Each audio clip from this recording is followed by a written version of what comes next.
Assalamualaikum warahmatullahi wabarakatuh. Oke teman-teman, kali ini saya sudah berada di lokasi yang dimana tentang tragedi peristiwa kejadian di RSUD Rumah Sakit Semprot ini teman-teman. Jadi ini ada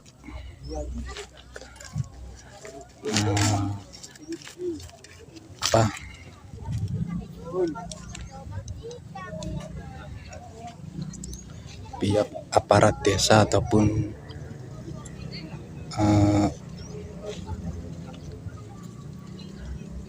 pengacara dari Polres Indramayu yang akan menyelenggarakan acara otopsi korban jenazah di lokasi ini teman-teman.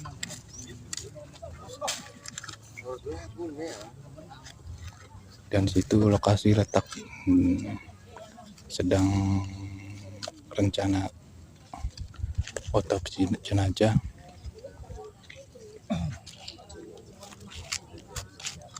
Ada wartawan dari Indramayu juga yang sudah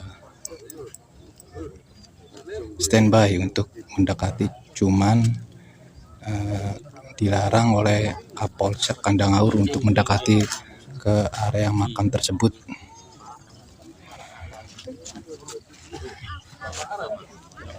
Dan ini lokasinya di Desa Eretan Kulon, Blok Kertawinangun. Sedang banyak kerumunan warga dan ada mobil polisi juga teman-teman.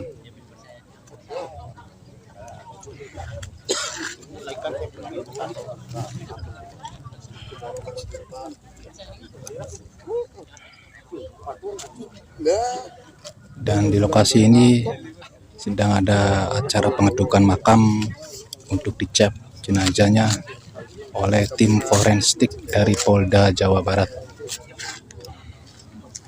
Dan saya tidak boleh mendekati area makam tersebut untuk mengimbau jelangnya otopsi jenazah tersebut teman-teman. Dan saya juga ditemani oleh Kang Keder TV.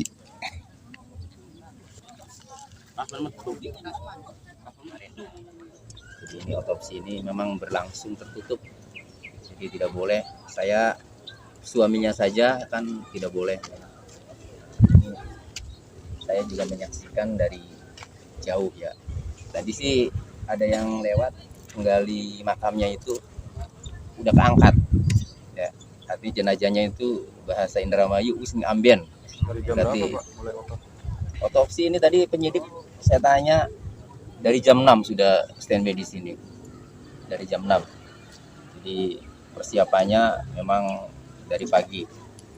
Kita masih menunggu nih nanti kan hasilnya. Itu dikasih garis polisi ya, karena siapapun nggak boleh masuk.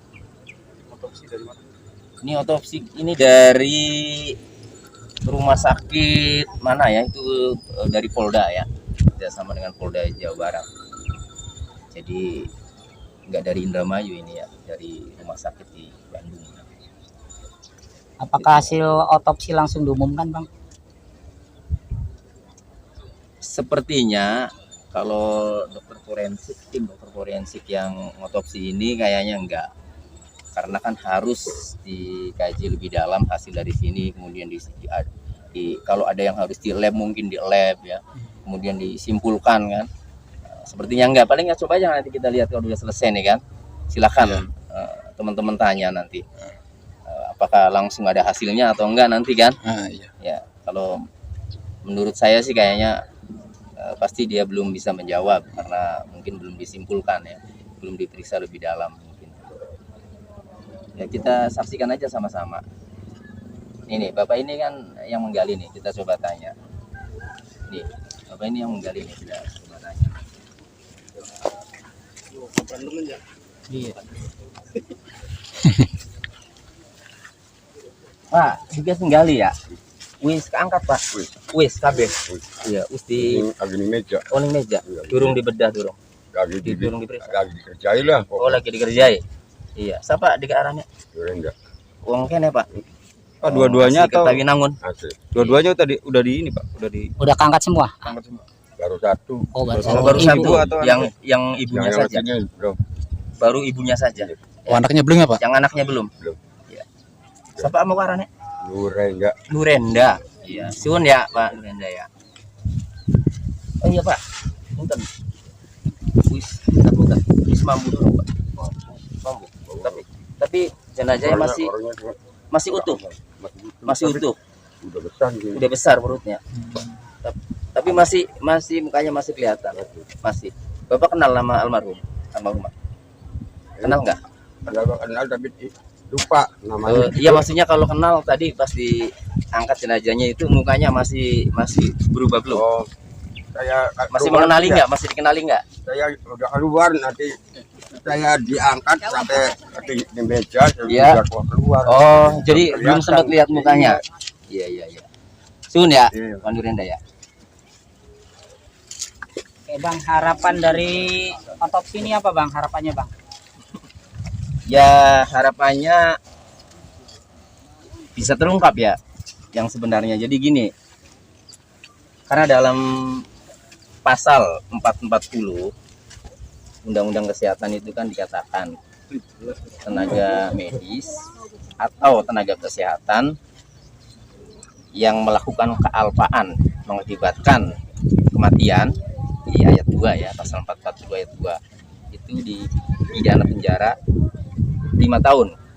Nah, jadi di situ bukan hanya kealpannya saja ya yang dapat dipidana, tetapi harus dicari tahu karena menyebabkan kematian kan. Jadi nanti kan di otopsi itu untuk mengetahui penyebab kematiannya itu apa kan itu. Jadi karena pasalnya itu ada kalimat menyebabkan kematian dipidana penjara 5 tahun, maka tim forensik ini harus mencari tahu penyebab kematian dua jenazah itu ya, dua orang itu, ibu dan bayinya itu kenapa? Apakah karena ada sakit? Apakah karena ada tindakan-tindakan medis kan gitu ya. Taruhlah misalnya karena sakit, orang awam beranggapan oh sakit berarti bukan malpraktek. Begini, yang namanya malpraktek itu adalah tadi kan kealpaan, kelalaian, salah prosedur ya, salah SOP, salah prosedur. Nah jadi ada prosedur yang seharusnya dilakukan, ini tidak dilakukan. Secara SOP dilakukan, ini tidak dilakukan. Misalnya harus berdasarkan kesepakatan, ini tidak ada kesepakatan. Jadi dalam pasal 280 tindakan medis ya, praktik tenaga kesehatan dan tenaga medis itu dilaksanakan atau diselenggarakan berdasarkan kesepakatan antara pasien ya, dokter ya, tenaga medis dan tenaga kesehatan. Jadi harus ada kesepakatan, misalnya mau melakukan tindakan sesar harus ada kesepakatan dulu, kan itu diatur di dalam pasal 280. Dilakukan tindakan normal harus ada kesepakatan dulu, kan itu. Nah, bagaimana kalau udah disepakati? Yang udah disepakati pun dilihat lagi, apakah tindakannya sudah tepat atau belum, kan itu. Jadi misalnya orang itu setelah di otopsi kemudian ternyata ada penyakit, ada sakit ya, ada penyakit. Nah, bukan berarti malprakteknya nggak masuk karena ada penyakit. Enggak juga. Kalau penyakit itu ada, kemudian tindakannya salah, ya itu malpraktek. Tadi itu. Jadi memang tahu ada penyakitnya, memang tahu ini matinya karena penyakit, tetapi gara-gara tindakannya salah, ya, tindakannya tidak tepat, itu bisa masuk unsur malpraktek. Itu. Jadi malpraktek itu kelalaian, salah prosedur, pelanggaran tugas, ya, mengakibatkan kerugian bagi pasien dalam pasal 40 mengakibatkan kematian. Gitu. Ya, ini kan meninggal. Tapi semuanya kita serahkan, ini sekedar gambaran. Kita serahkan kepada tim forensik dan penyidik.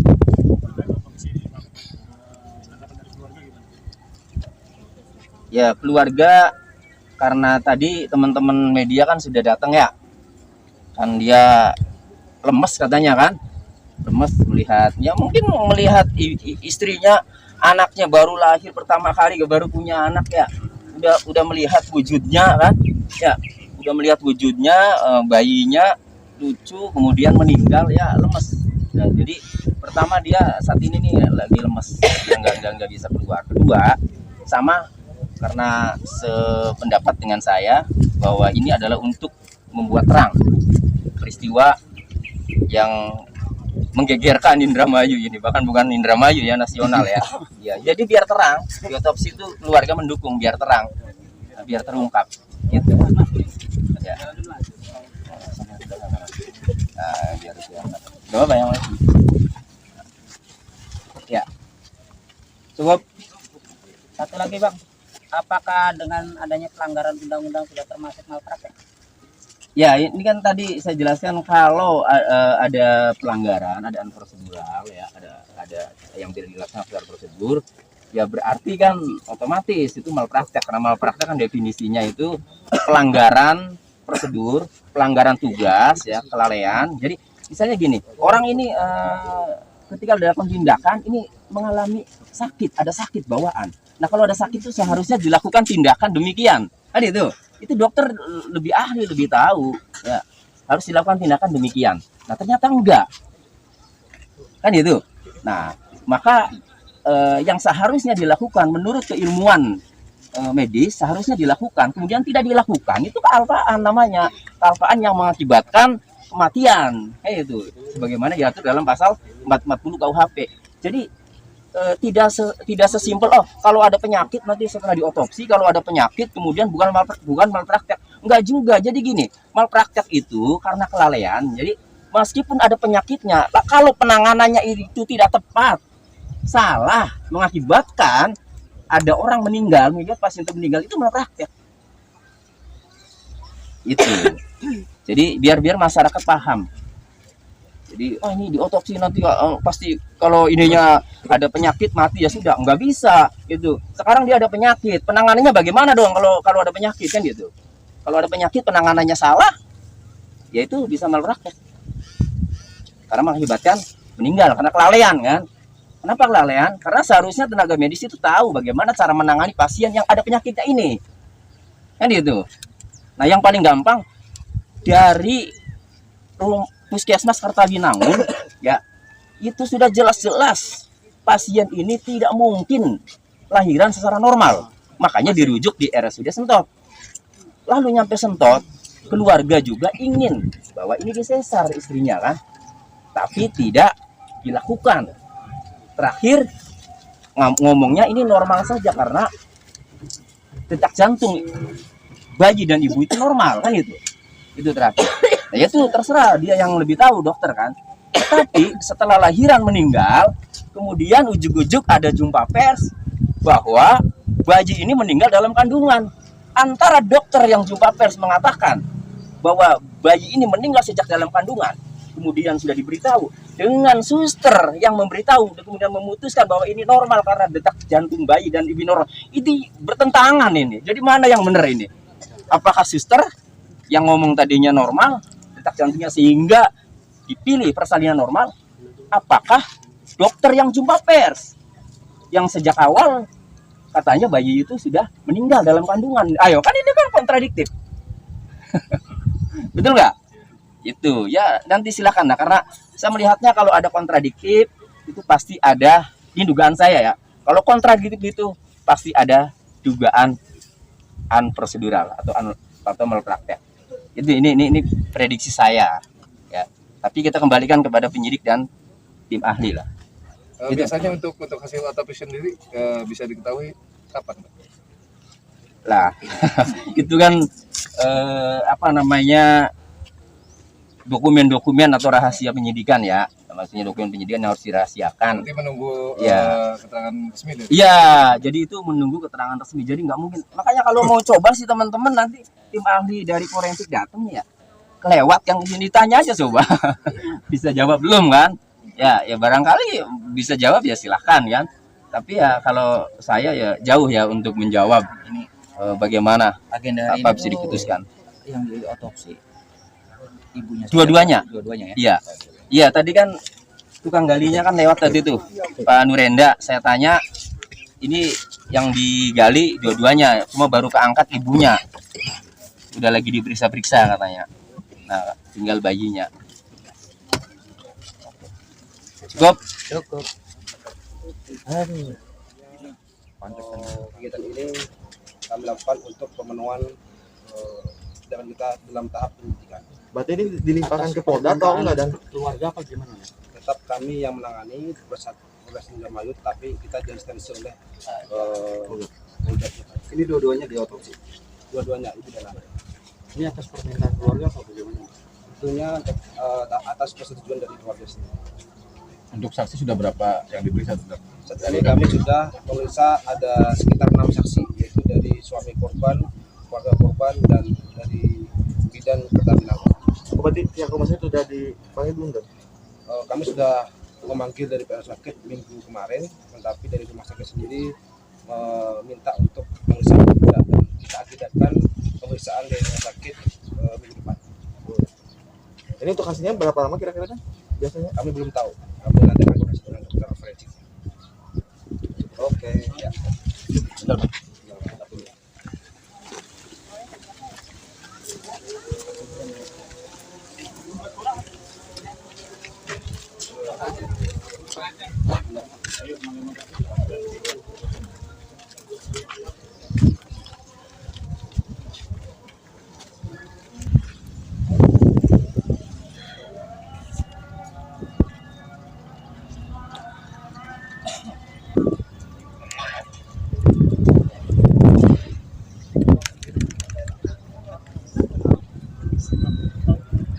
kurang parpar.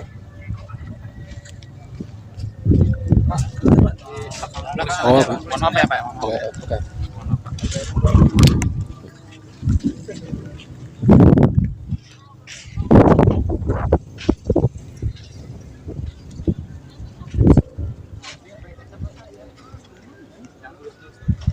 Tim rekan-rekan forensik dari Inavis Polda Jabar yang sedang istirahat saat otopsi jenazah tersebut.